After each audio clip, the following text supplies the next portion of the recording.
चला ताई मावशी, प्रत्येक आईचा दिवस असा सकाळी मुलांना उठवण्यापासून सुरू होतो. त्यांना प्रेमाने उठवून आज मी त्यांच्यासाठी टिफिनसाठी ब्रेड सँडविच सोप्या पद्धतीत देत आहे. इथे मी 2 आलू घेतले, त्याच्या 5-6 शिट्ट्या केल्या.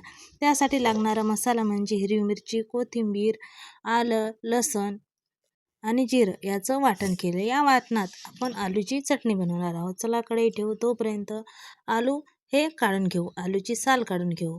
बघा, खूप सोप्या पद्धतीत खूप सुंदर आणि उत्कृष्ट असं ब्रेड सँडविच इथे रेडी झालेलं आहे. बघा, आलू असे हात पोळत असेल तर चाकूमध्ये धरायचे आणि हलक्या हाताने त्याची साल काढून घ्यायची. बघा, अशा पद्धतीत काढून घ्यायची. थोडेसे आलू कच्चे होते म्हणून हे मॅश नाही झाले म्हणून मी आलू खिचणीने खिसून घेतले. माझे हात पळत होते म्हणून चाकूनेच मी याला खिसण्याचा प्रयत्न केला, पण थोडंफार झालं. तोपर्यंत आलू थंड झाले. मी हात लावून त्याला बारीक मॅश केलं. बघा, अशा प्रकारे आपली कढई पण तापली. त्यामध्ये थोडंसं तेल टाकू. कमी तेलात आणि कमी साहित्यात आहेत त्या साहित्यात खूप छान घरीच सँडविच हे रेडी झालं आहे. बघा, खूप छान सँडविच केलं. जिऱ्याची फोडणी दिली, त्यात कांदा टाकला आणि आपण वाटलेलं वाटण त्यामध्ये टाकायचं. बघा, खूप छान हॉटेलसारखीच चव या सँडविचमध्ये आलेली आहे. नक्की अशा प्रकारे ट्राय करा आणि तुम्ही कसं बनवता ते मला नक्की सांगा. आहे ना खूप सोपी रेसिपी. कशी वाटली तुम्हाला नक्की सांगा. आपल्या रोजच्या जीवनात काही चांगल्या किंवा चांगल्या वाईट गोष्टी घडत असतात, म्हणून चांगल्या गोष्टी ह्या लक्षात ठेवून झालेल्या गोष्टी वाईट ह्या मागे सोडायच्या आणि आपलं काम सतत चांगलं करत राहायचं. माझा डेली रुटीन, माझं डेली लाईफ तुम्हाला आवडत असेल तर मला लाईक करा, शेअर करा आणि सबस्क्राईब करा. खरंच तुमच्या सबस्क्राईबने मी नक्की पुढे जाऊ शकेल. पूर्ण मसाला त्यामध्ये ॲड केल्यानंतर आलू खिसलेला ॲड करायचा आणि चांगलं परतून घ्यायचं. थोडीशी कोथिंबीर टाकायची, चवीपुरतं मीठ टाकायचं आणि सँडविचचा मसाला इथे खूप सोप्या पद्धतीत रेडी झाला आहे.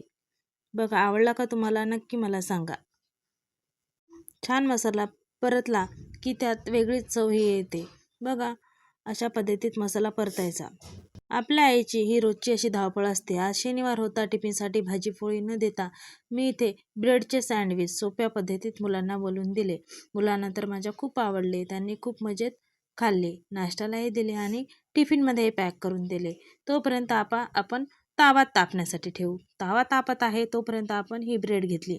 आमच्याकडे पिकनिक ब्रेड म्हणतात. तुमच्याकडे कोणती ब्रेड म्हणतात ते नक्की मला सांगा.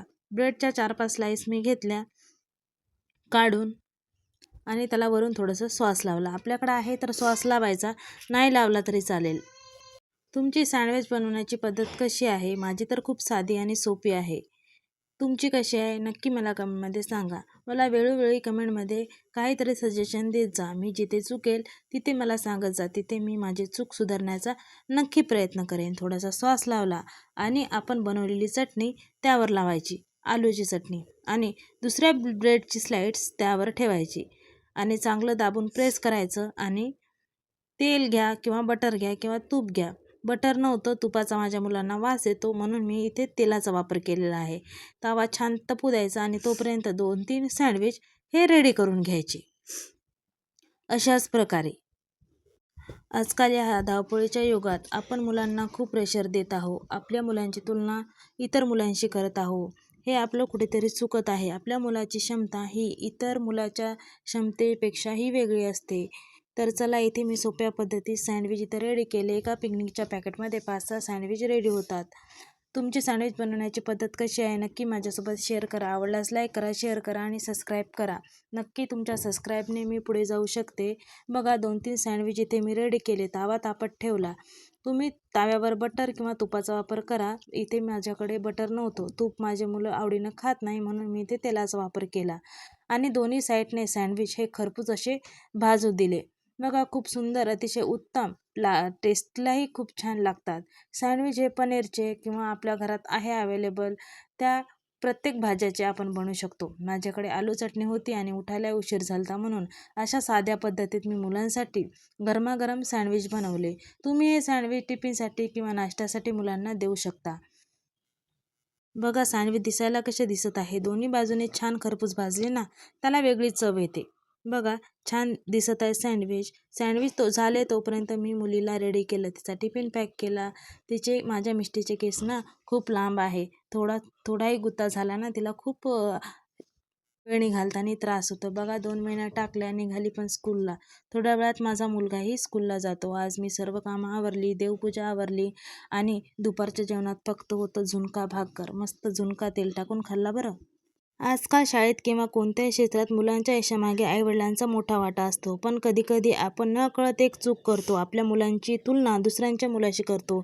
शाळेत गेलं की असं बघायला मिळतं, त्याचा मुलगा किती पुढं आहे, तू का मागे आहे, असे शब्द ऐकायला मिळतात. पण खरं सांगायचं तर प्रत्येक मुलाची बुद्धी, आवड आणि क्षेत्रात क्षमता ही वेगळी असते. ती पालकांनी ओळखायला पाहिजे. माझ्या मताशी तुम्ही सहमत आहे?